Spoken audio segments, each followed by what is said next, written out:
Montana is already feeling the effects of climate change through longer and more intense fire seasons and more extreme weather patterns like flooding in Yellowstone this spring and the ongoing drought hurting the agriculture industry.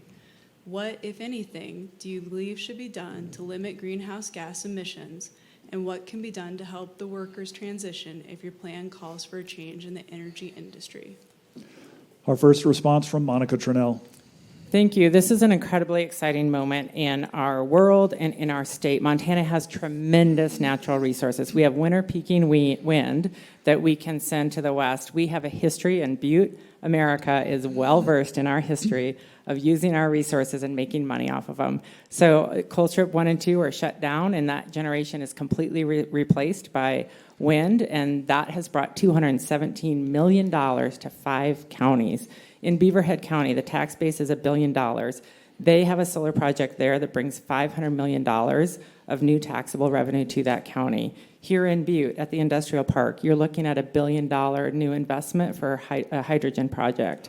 In Libby, we are looking at reopening some mills to be able to use the wood there and use the forest to manage them appropriately and to turn that into good energy. This is an incredibly exciting opportunity in the Montana that I grew up in, that I love, that I know is one that embraces the problems that we have and we work together. This is a new time for us, and we can do it, and we can do it well, and we can make it work for Montana, and I'm positioned to lead that charge. I've spent 20 years working on this for Montana, bringing money to Montana, keeping money in your pockets because I was there, and I will be there with you and for you in Congress. Thank you.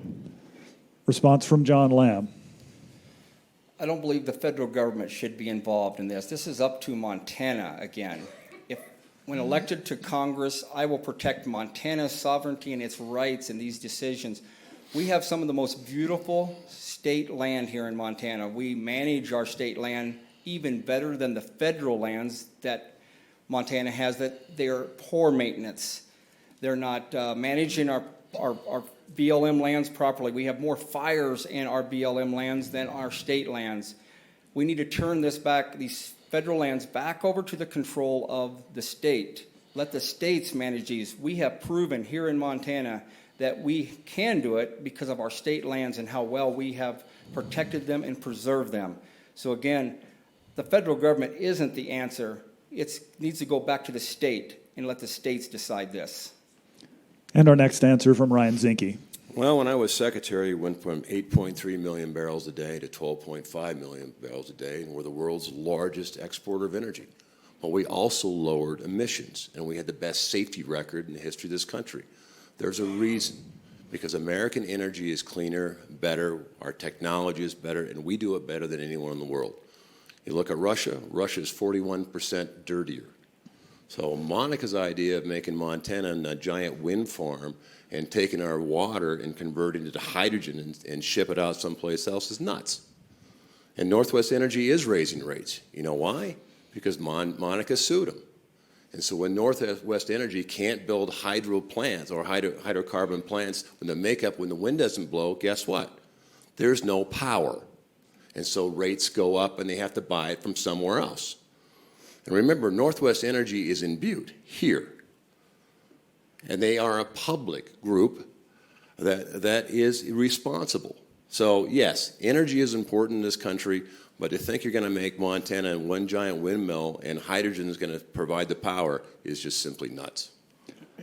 Time now for a short follow-up. We begin with Monica Tranel. Thank you. It's Northwestern Energy, which you would know if you lived here in Montana and paid bills to them. In fact, you're going to get a lot bigger bill.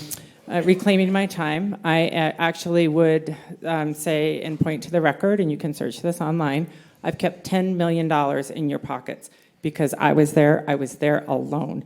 I went into court against Northwestern, and I kept money in your pockets for you. I've stood up to corporate monopolies, and this is in my affordability plan. I talk about energy. I talk about standing up to corporate monopolies and putting your money to work for you. As we speak, millions in Florida do not have power. We need to talk, and there's the incredible drought across Montana. It was 95 degrees in Billings yesterday. This is an issue we are going to live with and address whether we want to or not. We may as well make it work for Montana, and I'm positioned to do that. Thank you. Response from John Lamb.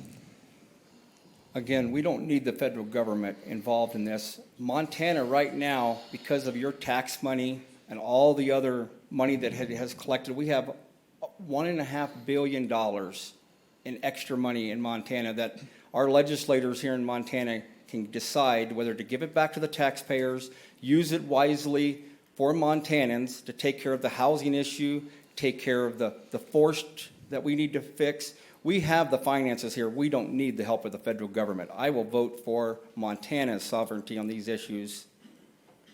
And final follow-up from Ryan-Zinke. Why, again, Northwest Energy is raising rates for a reason.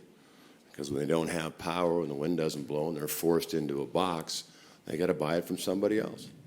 It is better to produce energy in this country under our regulation than to watch it get produced overseas with no regulation. And lastly, I'm a Navy SEAL.